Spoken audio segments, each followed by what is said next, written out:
Hello, and welcome to another episode of 5 Minute Flashback.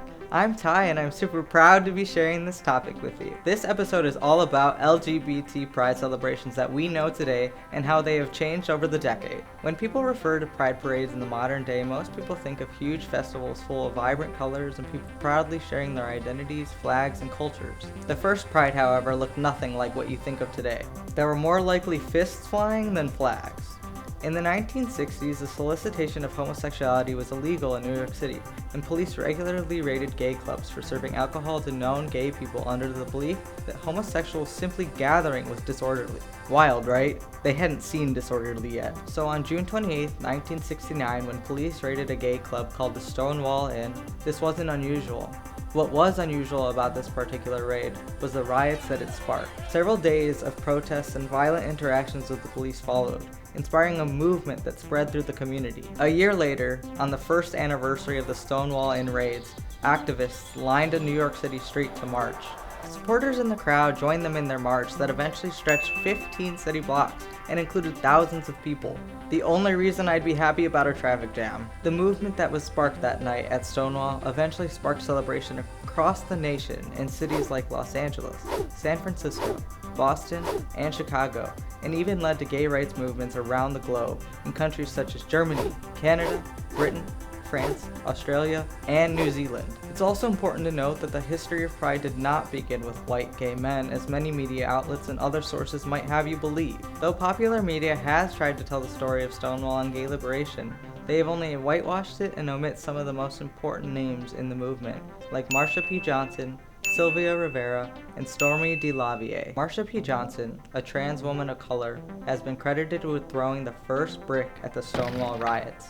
Sylvia Rivera, a Latina trans woman who identified as a drag queen, has been credited with throwing the first Molotov cocktail, although she has stated she actually threw the second.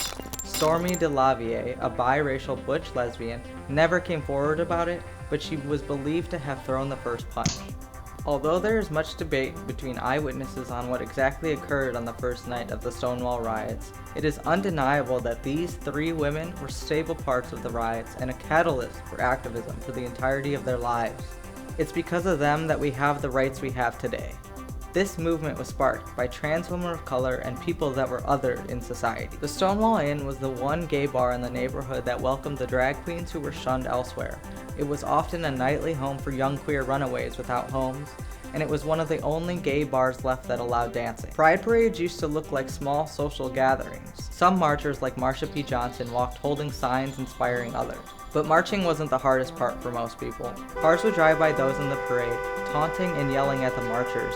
Some would even spit at them. However, people like Stanley Steller, a photographer that was asked to recall the early Pride celebrations of the 1970s, noted that Marsha P. Johnson was always there, looking outrageous and glorious in her own aesthetic. She would pay them no mind. That's what the P stands for. Pay them no mind, don't let them stop us. By the 1980s, Pride celebrations had reached big cities all over the world, including Montreal, London, Mexico City, and Sydney.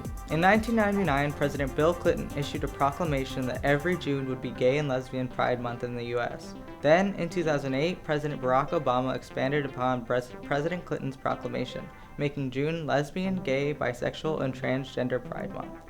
As these events have become more normalized, they also have become more commercialized by corporations that use the month of June and rainbow logos for their own benefit, causing many activists to create their own parades and celebrations of pride, diversity, and intersectionality to protest police and corporate involvement in pushing the real meaning of pride that existed at the first march in 1970.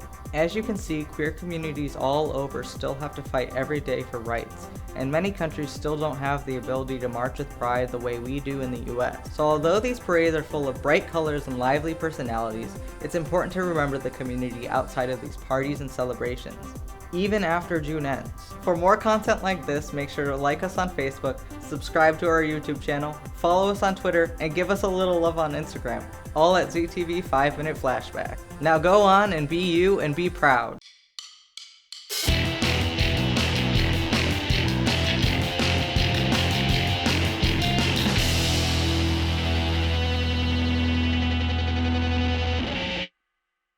This program was produced by ZTV at the University of Akron. Do you want to gain experience in video production, professional social media, or working with real clients? Visit the UA School of Communications online or follow us on social media to learn more. ZTV, make media, make a difference.